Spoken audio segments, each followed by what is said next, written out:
Hello, this is Tony Heller from RealClimateScience.com reporting on another big lie from Nature magazine. October 6, 2020, face masks, what the data say. The science supports that face coverings are saving lives during the coronavirus pandemic, and yet the debate trundles on. How much evidence is enough? Anytime I see an article which says the science, I know I'm about to read a bunch of disinformation. Science doesn't say anything. Different scientists have different opinions, and they always will. When an author or politician says that they are speaking for the science, they're simply not telling you the truth. This article from the CDC from May 2020 says that masks do not support a substantial effect on transmission of laboratory-confirmed influenza. And Dennis Rancourt of the Ontario Civil Liberties Association did a thorough review of the scientific literature surrounding masks. He concluded from the scientific literature that masks and respirators do not work. The primary evidence from the Nature magazine article claiming that masks work is this sentence. At Black Lives Matter protests in U.S. cities, most attendees wore masks. The events did not seem to trigger spikes in infections. But that statement is the exact opposite of reality. In Houston, where George Floyd was born, there were massive protests which went on for a couple of weeks. Let's look now at what happened after those protests.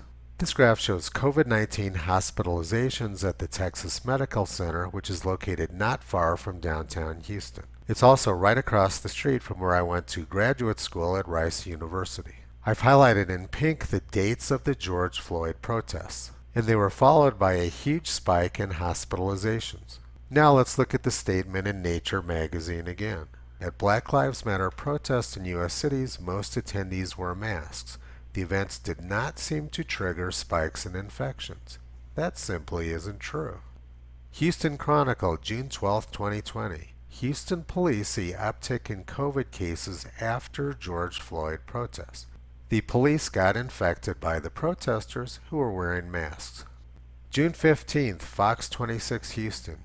Houston protesters starting to test positive for COVID-19. June 16th, Newsweek magazine. Houston protesters begin to fall ill with coronavirus after marching for George Floyd. The fundamental premise of this article in Nature magazine is incorrect.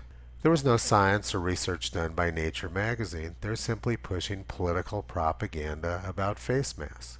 But many people will blindly believe things if they think it was written by scientists. We don't have to guess what masks do. We can look at actual empirical evidence. The UK implemented a mask mandate when cases were low, and now they're skyrocketing.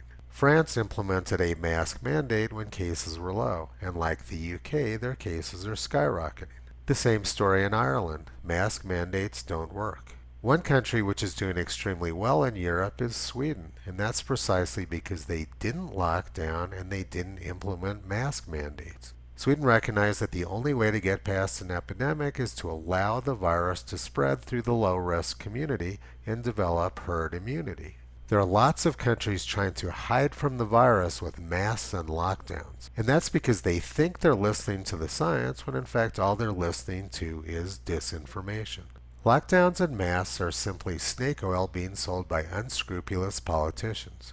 And these unscrupulous politicians rely on disinformation from magazines like Nature. But there's an unfortunate punchline to this story. After the masked BLM protests produced a spike in infections and hospitalizations, the governor implemented a mask mandate, even though the protests which created the big spike in infections proved that masks don't work.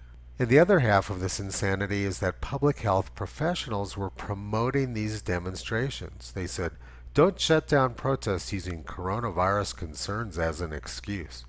So CNN was encouraging people to go out and protest, spread the disease, and end up in the hospital, apparently so that CNN could later blame it on President Trump. Much of the population is scientifically illiterate and thus very vulnerable to this sort of propaganda.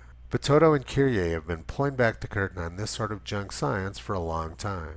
You can visit them on the web at realclimatescience.com.